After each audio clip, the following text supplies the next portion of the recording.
Una de las herramientas más importantes con que cuentan los médicos son procedimientos adecuados que les permitan obtener un diagnóstico preciso de la condición física de sus pacientes.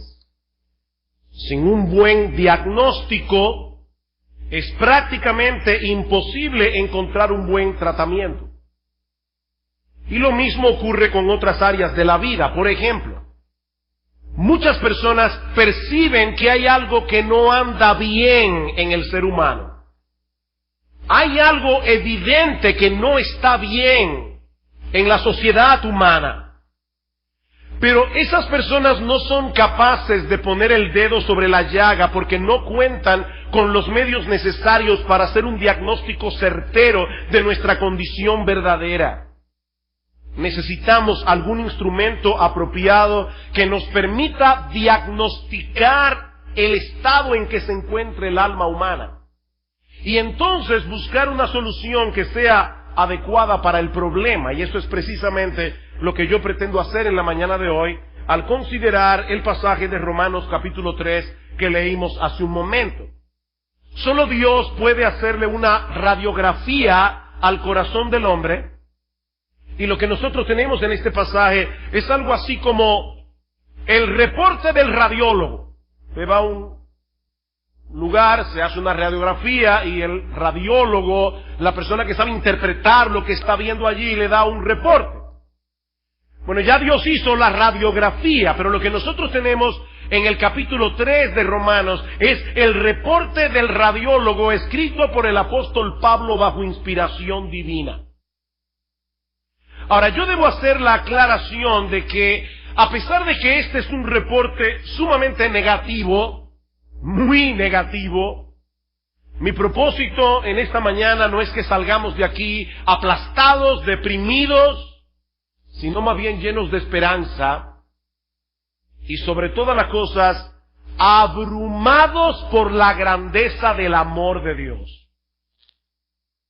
Mis hermanos, yo pretendo en esta mañana, y es mi oración, por ustedes como creyentes y aún los que están aquí que no conocen al Señor, que nosotros salgamos de este lugar abrumados, sobrecogidos de la grandeza del amor de Dios, que proveyó una solución tan extraordinaria al complejo problema humano.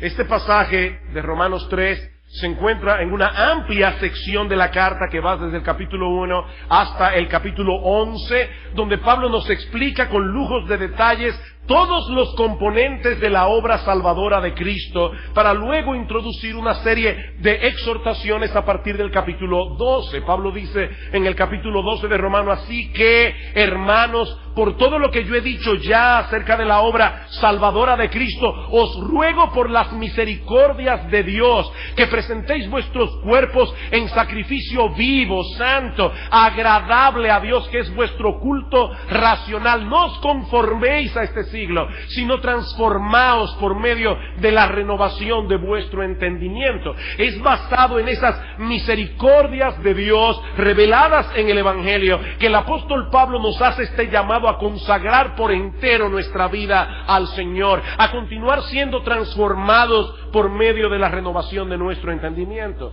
De manera, mis hermanos, que este pasaje de Romanos 3, miembros de Iglesia Bíblica del Señor Jesucristo, escuchen esto con atención. Este pasaje de Romanos capítulo 3 no es parte de un mensaje evangelístico que el apóstol Pablo predicó a un grupo de incrédulos en el siglo I. Lo que tenemos aquí es un recordatorio a los cristianos, es un recordatorio a los creyentes de la iglesia en Roma y a todos nosotros del estado en que nos encontrábamos cuando Cristo nos rescató. Este reporte radiológico consta de dos partes. La primera contiene dos declaraciones generales acerca de la condición espiritual de la raza humana, versículos 9 y 10, mientras que en los versículos 11 al 18 encontramos 6 manifestaciones específicas de los estragos que el pecado ha causado en el asiento mismo de nuestra personalidad. Veamos entonces, en primer lugar, las dos declaraciones generales. Romanos capítulo 3, versículo 9. Pablo se pregunta, ¿qué pues? ¿Somos nosotros los judíos mejores que los paganos? ¿Somos nosotros los judíos mejores que el mundo grecorromano a nuestro alrededor? Dice él, en ninguna manera, pues ya hemos acusado a judíos y a gentiles que todos están bajo pecado. Primera declaración. Todos están bajo pecado. Noten, mis amados hermanos y amigos que están allí, que allí no dice simplemente que todos cometemos pecados, como si se tratara de algo incidental en nuestras vidas. Una frase que la gente usa mucho es, bueno, nadie es perfecto. Cuando tú le llamas la atención a alguien, nadie es perfecto. Pero eso no es lo que Pablo está diciendo aquí.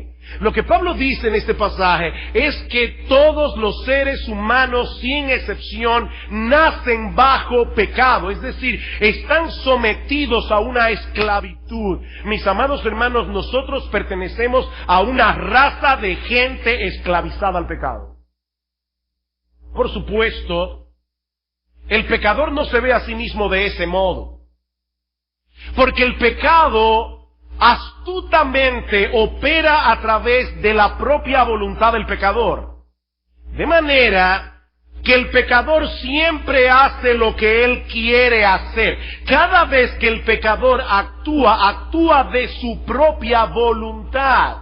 Y consecuentemente, él piensa que es un hombre libre, porque él hace lo que le da la gana. Pero lo que la Biblia enseña es que la voluntad ha sido esclavizada al pecado. Por lo tanto, siempre lo que el pecador quiere hacer está regido por algún principio pecaminoso. Aún cuando lucha con el pecado. Un hombre puede decidir no ir a un prostíbulo, por ejemplo, porque quiere cuidar su reputación, porque quiere guardarse de una enfermedad, por muchísimas razones que no son la gloria de Dios. Así que aún el principio que lo mueve a guardarse del adulterio, a guardarse de la fornicación, no es precisamente lo que la Biblia llama una buena obra, como veremos en un momento. Es un principio egoísta el que está funcionando detrás. Consecuentemente, todos tenemos un serio problema legal delante de Dios, porque violamos constantemente su voluntad. Versículo 10, como está escrito, no hay justo ni aún uno. Todos estamos bajo pecado, no hay justo ni aún uno. Ese es el veredicto que ya fue emitido en la Suprema Corte de Justicia del universo. Si usted no lo sabía, hay una Suprema Corte de Justicia en el universo. Y el juez de esa Suprema Corte es Dios. Y el veredicto ya fue emitido. Todos, sin excepción, somos culpables. En el mundo entero no hay una sola persona que pueda ser considerada justa según el estándar de Dios. Permítanme hacerles una pregunta. ¿Cuál es el más importante de todos los mandamientos de la ley moral de Dios? ¿Cuál es el mandamiento más importante? No matarás, no cometerás adulterio, no mentirás. ¿Cuál es el mandamiento más importante de la ley moral de Dios? Bueno, Cristo responde esta pregunta en Mateo capítulo 22, versículo 37. Él dice allí, el primero y más grande de los mandamientos es este: amarás al Señor tu Dios con todo tu corazón y con toda tu alma y con toda tu mente. Por lo tanto, la violación de ese mandamiento es el más grande de todos los pecados. Y lo cierto es, mis amados hermanos, amigos que están aquí en esta mañana, lo cierto es que todos nosotros nos amamos a nosotros mismos con todo nuestro corazón, con toda nuestra alma, con todas nuestras fuerzas. Cada cosa que hacemos, cada decisión que tomamos es en función de nuestro propio yo. Nos idolatramos a nosotros mismos. Y de ese pecado fundamental surgen como de una fuente un montón de otros pecados. Nosotros somos orgullosos, somos egoístas porque somos nuestro propio Dios. Constantemente violamos la ley moral de Dios. Y algún día tendremos que responder por eso. Versículo 19, dice Pablo, pero sabemos que todo lo que la ley dice, lo dice a los que están bajo la ley, para que toda boca se cierre y todo el mundo quede bajo el juicio de Dios. para que toda boca se cierre. El pecador no tendrá nada que alegar aquel día. No habrá excusas, no habrá justificación. Porque dice la Escritura en Hebreos capítulo 4, versículo 13, que todas las cosas están desnudas y abiertas a los ojos de aquel a quien tenemos que dar cuenta. Así que somos esclavos del pecado, somos injustos. Pero ahora, Pablo nos explica a partir del versículo 11 lo que eso implica en la práctica. ¿Cuál es el efecto que el pecado ha causado en el asiento mismo de nuestra personalidad? Bueno, lo primero que Pablo nos dice aquí es que el pecado ha distorsionado nuestra capacidad de entendimiento. Versículo 11, no hay quien entienda, noten el absoluto, no hay quien entienda, no hay quien busque a Dios. El intelecto del hombre funciona muy bien para muchas otras cosas, pero no para conocer a Dios como Él debe ser conocido y amarle como Él debe ser amado. El mismo Pablo dice en Efesios capítulo 4, versículo 17, que los hombres que no conocen a Dios andan en la vanidad de su mente, teniendo el entendimiento entenebrecido, ajenos de la vida de Dios por la ignorancia que en ellos hay, por la dureza de su corazón. Miren, mis hermanos, déjenme decirles algo. Un incrédulo puede tener muchas nociones teológicas correctas acerca de Dios. Un incrédulo puede tomar un examen de teología y pasarlo con buena nota. Pero esa información que él conoce acerca de Dios nunca lo moverá por sí misma a amar a ese Dios por lo que Él es y a entregarle por entero su vida. Son meras nociones académicas. En otras palabras, aún las nociones teológicas que él entiende, no las entiende como debe entenderlas. Porque él tiene un prejuicio en contra de Dios. Y lo que es todavía peor, el pecado ha afectado sus deseos, el pecado ha afectado su voluntad, de tal manera que el pecador ama lo que debe aborrecer y aborrece lo que debería amar. Versículo 11, otra vez. No hay quien entienda, no hay quien busque a Dios. ¿Escucharon eso, mis hermanos? No hay quien busque a Dios. Sí, todos nosotros buscamos ansiosamente la felicidad. Todos nosotros buscamos ansiosamente darle sentido y propósito a nuestra vida, y hay muchas personas en el planeta Tierra que, movidos por ese anhelo de encontrar la felicidad, de encontrar un propósito a su existencia, deciden alinearse con algún tipo de creencia religiosa. Pero Pablo está diciendo aquí que en el mundo entero no hay una sola persona que naturalmente busque al verdadero Dios. No hay una. A ese Dios que se revela en la Biblia y sobre todas las cosas, ese Dios que se revela a través de la persona de nuestro Señor Jesucristo. A Dios nadie le vio jamás. El unigénito Hijo que está en el seno del Padre, Él le ha dado a conocer. Cristo dice: yo soy el camino y la verdad y la vida. Nadie viene al Padre sino por mí. A menos que Dios haga una obra en nuestros corazones, transformando nuestra personalidad desde su misma raíz, mis hermanos, ninguno de nosotros se inclinaría naturalmente hacia Él. El pecado afectó nuestros deseos y nuestra voluntad. Amamos lo que nos daña y aborrecemos aquello que es para nuestro bien. Muchas veces he ilustrado esta enseñanza con el ejemplo de una paloma y un buitre. Si usted pone a una paloma y a un buitre a escoger libremente, sin coacción, entre un plato de maíz y un plato de carroña, el buitre siempre escogerá la carroña, la paloma siempre escogerá el maíz porque es parte de su naturaleza. Si nosotros queremos tener un buitre que coma maíz y que no coma carroña, nosotros tenemos que transformarlo. Esa naturaleza buitresca tiene que ser palomizada. Y eso es exactamente lo que hace Dios en la regeneración. Es un cambio tan profundo en el asiento de nuestra personalidad que por primera vez en nuestras vidas nuestros deseos y nuestra voluntad comienzan a funcionar adecuadamente. ¿Para qué? Para amar lo que debemos amar y aborrecer lo que debemos aborrecer. Por supuesto, si nuestro entendimiento ha sido alterado, si nuestro deseo y nuestra voluntad ha sido dañada por el pecado, eso afectará necesariamente nuestro comportamiento. Versículo 12. Todos se desviaron, todos se desviaron. Pastor, ¿qué significa la palabra todos en el original? Todos se desviaron, aún a todos se hicieron inútiles. No hay quien haga lo bueno, no hay ni siquiera uno. Uno solo. Bueno, pastor, ahora sí que yo no estoy de acuerdo con este reporte radiológico.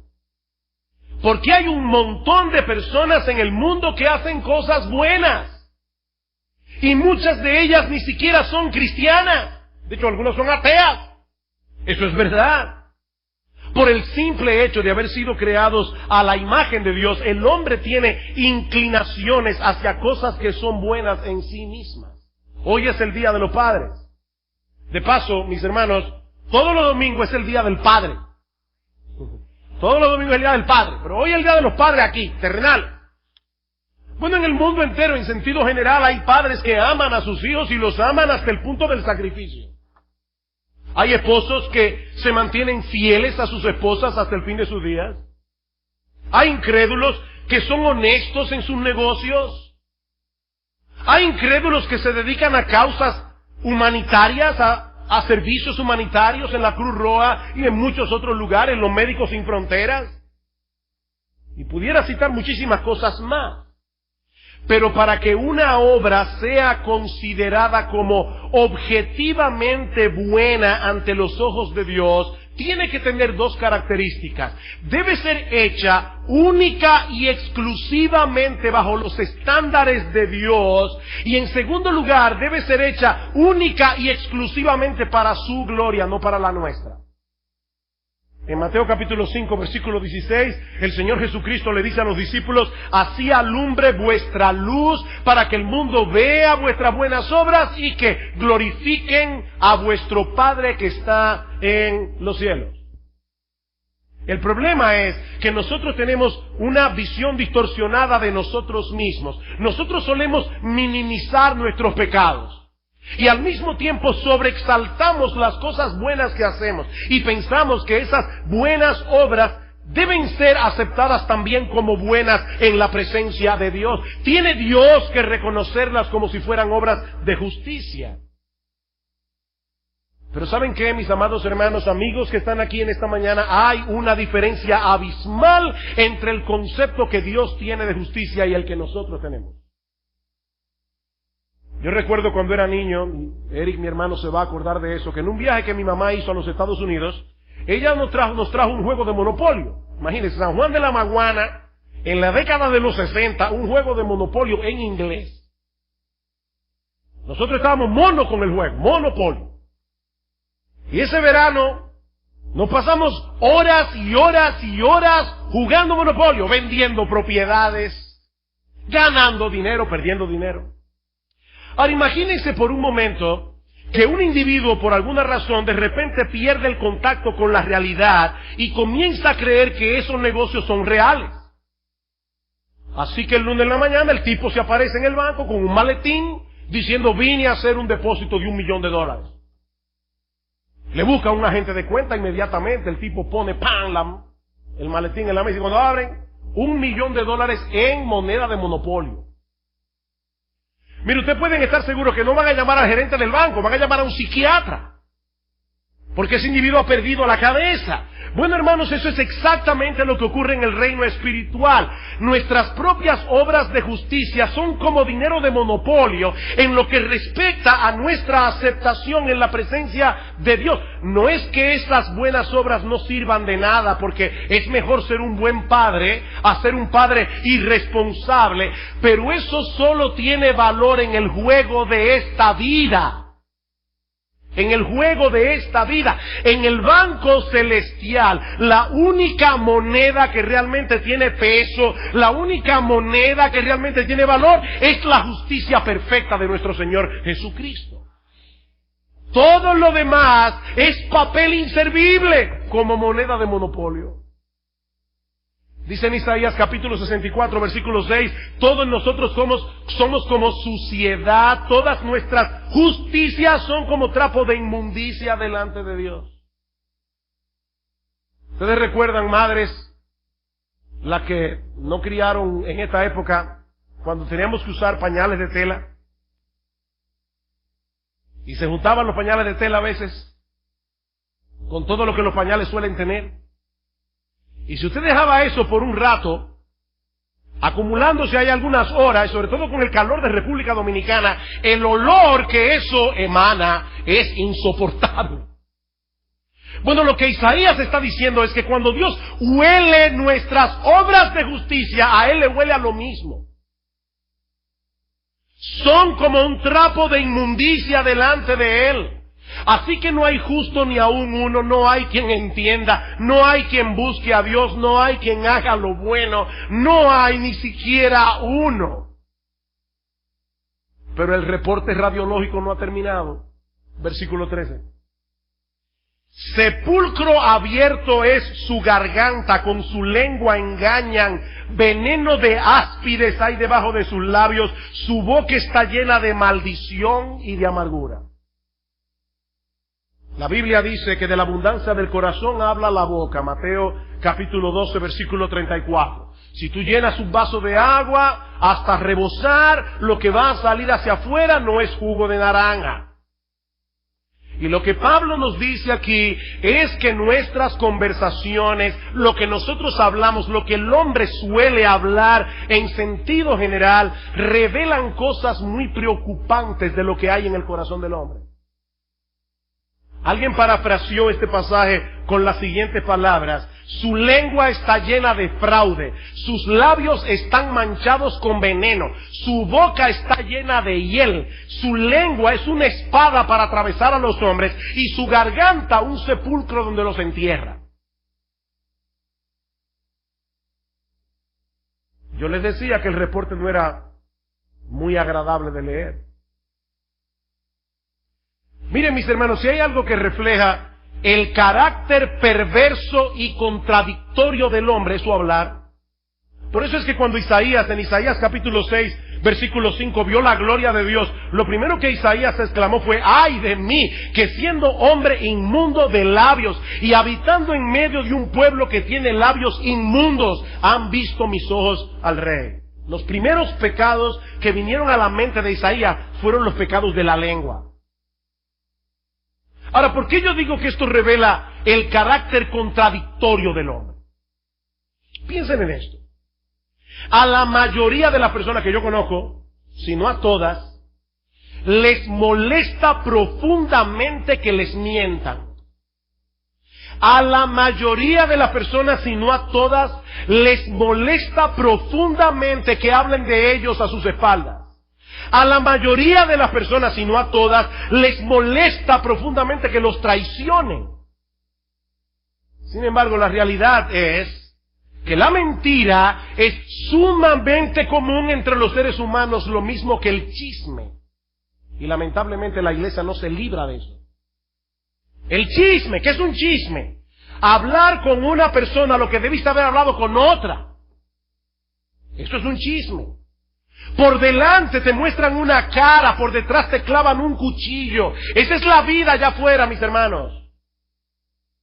Hay un cuadro que pinta Jeremías de lo más desagradable. Dice Jeremías en Jeremías capítulo 9: hicieron que su lengua lanzara mentira como un arco, no se fortalecieron para la verdad en la tierra, porque de mal en mal procedieron y me han desconocido, dice el Señor. Guárdese cada uno de su compañero, y en ningún hermano tenga confianza, porque todo hermano engaña con falacia, y todo compañero anda calumniando, y cada uno engaña a su compañero, y ninguno habla verdad. Acostumbraron su lengua a hablar mentira. Y a veces es increíble porque uno está con una persona, lo llaman por el celular, y él está con uno ahí. Ah, sí, fulano, estoy en la oficina ahora mismo recogiendo los papeles para enviártelo. Y después esa persona quiere que tú confíes en ella. Lo grande es que si esa persona se entera que alguien le hace lo mismo, a él le molesta. Es que somos un manojo de contradicción.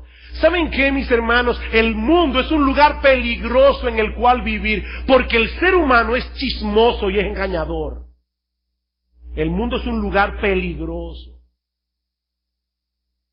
En el momento en que menos te lo esperas, te enteras de alguien en quien tú confiabas que estaba hablando mal de ti, a tus espaldas. En el momento que menos te lo esperas. Si tú no has pasado por esa experiencia, por favor, dame la dirección de dónde que tú vives. Y eso nos hiere profundamente. Ahora, ¿saben qué? Deberíamos comenzar a examinar nuestros propios corazones. Nuestros propios corazones, porque son muchos los pecados que se cometen con la lengua, que nosotros cometemos con la lengua. Nos promovemos a nosotros mismos, destilamos amargura y descontento, justificamos lo injustificable. En definitiva, lo que nuestras conversaciones reflejan del carácter humano es bastante deprimente. Por supuesto, esto revela otro aspecto más profundo, y es que el pecado ha dañado profundamente nuestras relaciones interpersonales. Versículo 15, sus pies se apresuran para derramar sangre, quebranto y desventura hay en sus caminos y no conocieron camino de paz. Bueno, pastor, ahora sí llegamos a una característica, a un aspecto que no se aplica a mí. Yo no soy esa persona derramadora de sangre que Pablo está describiendo en este pasaje. ¿De verdad que no? ¿Eso es lo que tú piensas acerca de ti mismo? ¿Tú crees que porque nunca has cometido literalmente un homicidio, estás libre de la violencia que Pablo describe en este pasaje? Porque eso mismo pensaban los judíos en el tiempo del Señor. Escuchen lo que dice Cristo en Mateo capítulo 5 versículo 21. Oísteis que fue dicho a los antiguos, no matarás, y cualquiera que matare será culpable de juicio. Pero yo os digo que cualquiera que se enoje contra su hermano será culpable de juicio. Y cualquiera que diga necio a su hermano será culpable ante el concilio. Y cualquiera que le diga fatuo o racá en arameo, cualquiera que le diga imbécil, bueno para nada, cabeza hueca, estúpido, quedará expuesto al infierno de fuego. En otras palabras, a los ojos de Dios, un corazón airado que usa expresiones hirientes, denigrantes, irónicas para descargar su ira es un corazón homicida. Así es como Dios lo ve, no como tú lo ves. Es como Dios lo ve. Como bien ha dicho alguien, si bien es cierto que el acto homicida es más serio que el deseo es de la misma naturaleza que el acto. Cuando tú vas manejando tu carro y de repente se te mete un individuo en vía contraria para ahorrarse un tramo y te pasa así fugazmente por la cabeza, ¡ay, si yo andara con un Gredar! ¿De verdad que eso no se aplica a ti? Y finalmente, Pablo concluye este diagnóstico con la declaración más abarcadora de todas, versículo 18, no hay temor de Dios delante de sus ojos. ¿Cuál es el problema humano? No hay temor de Dios delante de sus ojos. Es terrible que el pecado haya dañado tan profundamente las relaciones humanas. Pero lo más terrible del pecado es la forma como ha dañado nuestra relación con Dios. La Biblia dice en Proverbios capítulo 1 versículo 7 que el temor del Señor es el principio de la sabiduría, es el ABC de la sabiduría. Nosotros comenzamos a ser sabios en el mismo momento en que comenzamos a tener temor de Dios. Toda nuestra vida está al garete hasta que aprendamos quién es Dios y comencemos a vivir en consecuencia de quién es Él. ¿De qué se trata este temor a Dios? Bueno, ese temor puede ser descrito como la reverencia que nosotros deberíamos experimentar al estar delante de un Dios como el que la Biblia describe. Incluso pudiéramos decir que ese temor incluye el terror que los pecadores deberían sentir al estar enemistados con un Dios todopoderoso. Reverencia, temor. De manera que lo que Pablo está diciendo en este pasaje es que el gran problema del hombre es que él ha decidido, él ha tomado la decisión voluntaria de vivir su vida de espaldas a Dios, como si lo que Dios pensara acerca de las cosas no tuviera la menor importancia. No hay temor de Dios. Miren, mis hermanos, si nosotros tuviéramos que resumir en una sola frase, ¿cuál ha sido la causa de todos los desastres ocurridos a través de la historia humana? Esta sería sin duda la más precisa de todas. No hay temor de Dios delante de sus ojos. El hombre es enemigo de Dios. Y lo raro es, eso es lo más raro del caso, lo raro es que el hombre que no le tiene temor a Dios, entonces comienza a tenerle temor a cosas que son menores que Dios. El hombre que no le teme a Dios, le teme a los hombres. El hombre que no le teme a Dios muchas veces le tiene temor a fuerzas misteriosas del universo. El otro día mi esposa estaba hablando con alguien que estaba convencida del poder de los malos de ojos. Hay mucha gente que anda con un azabache, anda con un resguardo porque le tienen temor al mal de ojo. No le tienen temor a Dios. Y precisamente porque no le tienen temor a Dios, viven temiéndole a un montón de disparates, incluyendo al hombre mismo. No hay temor de Dios.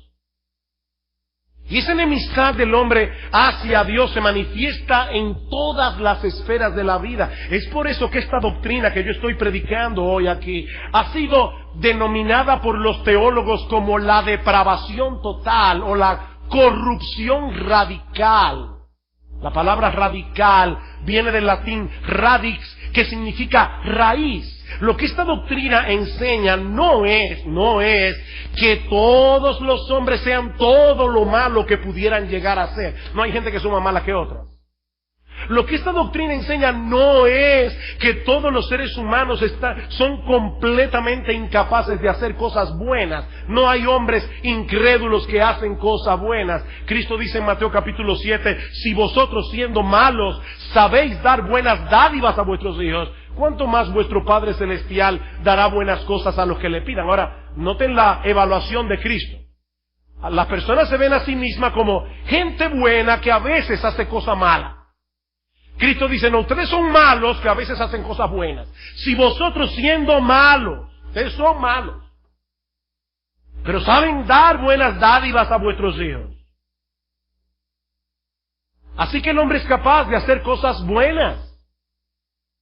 Pero cuando decimos que el hombre está totalmente depravado, lo que queremos decir es que todas las facultades humanas han sido afectadas, han sido dañadas, han sido corrompidas por el pecado, el intelecto, la voluntad, las emociones. Mis amigos, mis hermanos, ese es el diagnóstico de Dios. Ese es el diagnóstico de Dios. Pero yo les decía al principio que mi propósito en esta mañana no era que ustedes salieran deprimidos de este lugar, aplastados. Porque es aquí precisamente donde el Evangelio de Jesucristo brilla en todo su esplendor. Porque fue precisamente por causa de ese hombre descrito en Romanos 3, enemigo de Dios, dañado por el pecado, que Dios diseñó un plan de salvación centrado en la vida, la muerte y la resurrección de nuestro gran Dios y Salvador Jesucristo. Para rescatar a ese hombre. A ese hombre. Mis hermanos, no lo olviden. Esa era la condición en que tú y yo nos encontrábamos cuando Cristo nos rescató. Esa era la condición en que tú y yo nos encontrábamos cuando Dios decidió escogernos para salvación desde antes de la fundación del mundo. Como dice el apóstol Pablo, apenas puede ser que alguno ose morir por un bueno, pero Dios muestra su amor para con nosotros en que siendo pecadores, Cristo murió por nosotros. Es por eso que esta doctrina es tan importante, hermanos. Porque nadie puede llegar a aquilatar el amor de Dios en toda su belleza. Nadie puede entender a plenitud el Evangelio, ni llegar a deleitarse y a gozarse en la salvación que nosotros tenemos en Cristo hasta que no llegue a entender cuál era la condición de la que fue rescatado. Efesios capítulo 2. Carta de Pablo a los Efesios capítulo 2. Qué pasaje tan glorioso. Pablo dice, y Él os dio vida a vosotros cuando estabais muertos. El mensaje de esta mañana se titula gravemente enfermo o espiritualmente muerto. Bueno, lo que Pablo dice aquí, Él os dio vida a vosotros cuando estabais agonizando, no, cuando estabais muertos en vuestros delitos y pecados, en los cuales anduvisteis en otro tiempo, siguiendo la corriente de este mundo, conforme al príncipe de la potestad del aire, el espíritu que ahora opera en los hijos de desobediencia, entre los cuales también todos nosotros, dice Pablo, vivimos en otro tiempo en los deseos de nuestra carne, haciendo la voluntad de la carne y de los pensamientos, y éramos por naturaleza hijos de ira, lo mismo que los demás. Pero,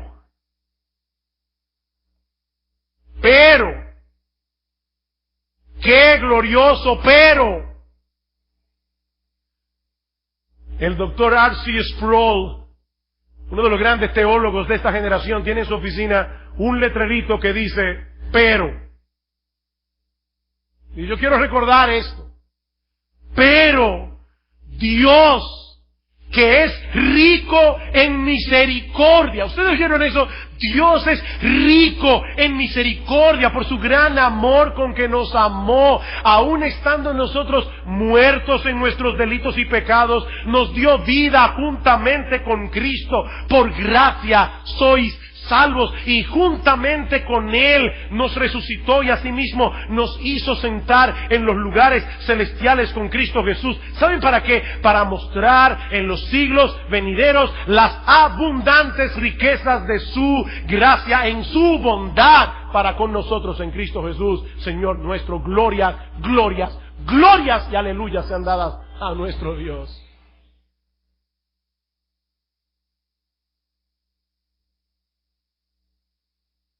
Recientemente, nosotros concluimos aquí en la iglesia una serie de mensajes sobre la adoración congregacional. Y vimos el papel tan importante que juega el Evangelio en todo esto. ¿Tú quieres darle a Dios la adoración que Él merece? ¿Tú quieres realmente venir a la iglesia con un corazón preparado para alabar a Dios como Él debe ser adorado y alabado? Mi hermano, medita en el Evangelio. Medita en el Evangelio.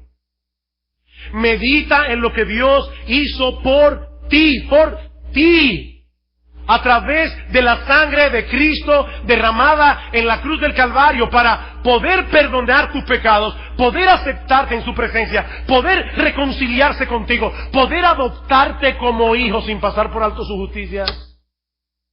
Porque ya su justicia fue satisfecha. Cristo la satisfizo. Le decía a un grupo de cristianos en estos días, lo que he dicho aquí otras veces, mis hermanos, no se confundan, la salvación es por obras. La salvación es por obras, pero no por la tuya, ni por la mía, sino por la de Jesucristo. Él hizo la obra completa. Cuando Él murió en la cruz del Calvario, dijo, consumado es, ya pago está.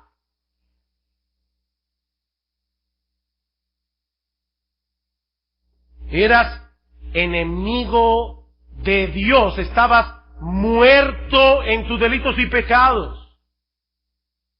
Pero Él decidió rescatarte. Por una razón que nosotros no podemos entender, porque está en Dios, no en ti. Dios decidió con nombre y apellido elegirte para salvación desde antes de la fundación del mundo, como veremos el domingo que viene. Dios decidió eso. Te escogió. Sin una comprensión adecuada de esta doctrina, mis hermanos, nosotros no podremos crecer en nuestra vida cristiana. Sin una comprensión adecuada de estas doctrinas, esto no es meramente académico, nosotros no podremos crecer en humildad. Y si tú no creces en humildad, tú no vas a crecer espiritualmente. Escucha lo que dice Dios. Porque así dijo el alto y sublime, el que habita la eternidad y cuyo nombre es el Santo. Yo habito en la altura y en la santidad y con el quebrantado y humilde de espíritu, para hacer vivir el espíritu de los humildes y para vivificar el corazón de los quebrantados. Dios mora, Dios está cerca con el que es contrito de espíritu, con aquel que se humilla. Mi hermano, cuando tú sientas que tu corazón se llena de orgullo, cuando tú sientas que tu corazón se está llenando de autojusticia, y de repente tú te ves a ti mismo comparándote con otros hermanos de la iglesia y sintiéndote superior, eso a veces es muy sutil. Pero cuando eso comience a ocurrir, cuando tú te des cuenta que esa levadura maldita está obrando en tu corazón, cuando comience a hacerte difícil perdonar a los demás, mi amado hermano, recuerda quién eras tú sin la gracia de Dios. ¿Quién eras tú sin la gracia de Dios?